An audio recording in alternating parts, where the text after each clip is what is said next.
ಅವರು ಎಲ್ಲ ರೀತಿಯಲ್ಲೂ ಕೂಡ ಬೆಂಬಲವನ್ನ, ಸಹಕಾರವನ್ನ, ಪ್ರೀತಿಯನ್ನ ನನ್ನ ಮೇಲೆ ವ್ಯಕ್ತ ಮಾಡಿದ್ದಾರೆ. ಅದಕ್ಕಾಗಿ ನಾನು ಯಾವಾಗಲೂ ಕೂಡ ಚಿರಋಣಿಯಾಗಿರ್ತೇನೆ ಅಂತಕ್ಕಂಥ ಮಾತುಗಳನ್ನು ಈ ಸಂದರ್ಭದಲ್ಲಿ ತಿಳಿಸಲಿಕ್ಕೆ ಬಯಸ್ತಾ ಇದ್ದೇನೆ.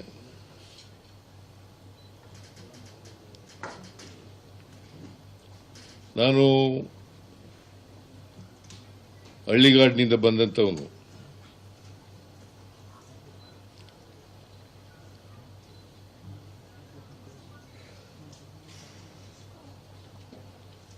ನಾನು ಮುಂದೊಂದು ದಿನ ಶಾಸಕನಾಗ್ತೇನೆ, ಮಂತ್ರಿ ಆಗ್ತೇನೆ, ಮುಖ್ಯಮಂತ್ರಿ ಆಗ್ತೇನೆ, ವಿರೋಧ ಪಕ್ಷದ ನಾಯಕನಾಗ್ತೇನೆ ಅಂತಕ್ಕಂಥ ಕನಸು ಕಂಡಿರಲಿಲ್ಲ.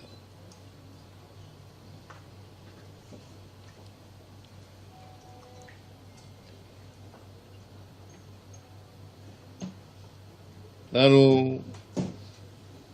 ರಾಜಕಾರಣಕ್ಕೆ ಬಂದದ್ದು ಆಕಸ್ಮಿಕ.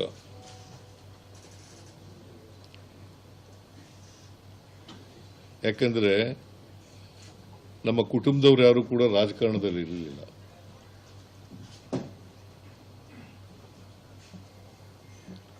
ನಮ್ಮ ತಂದೆ ತಾಯಿಗಳಾಗಲಿ ಅಥವಾ ಇನ್ಯಾರೇ ನಮ್ಮ ಕುಟುಂಬಕ್ಕೆ ಸಂಬಂಧಪಟ್ಟಂಥವ್ರು ಯಾರು ಕೂಡ ರಾಜಕಾರಣದಲ್ಲಿ ಇರಲಿಲ್ಲ.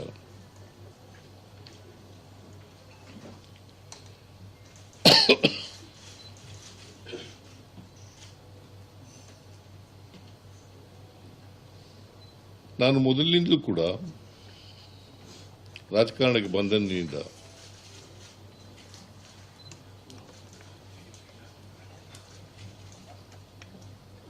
ಬುದ್ಧ, ಬಸವ, ಬಾಬಾ ಸಾಹೇಬ್ ಅಂಬೇಡ್ಕರ್, ಗಾಂಧೀಜಿ,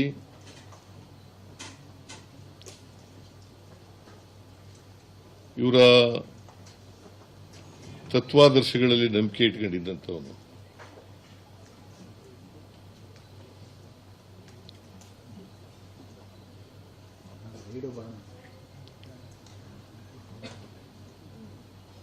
ಸಂವಿಧಾನದಲ್ಲಿ ಅಪಾರವಾದಂಥ ಗೌರವ ಇಟ್ಕೊಂಡಿರ್ತಕ್ಕಂಥವನು.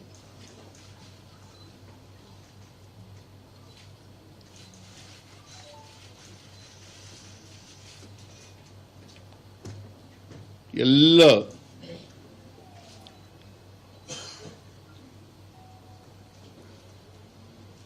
ಒಂದು ಕುಟುಂಬ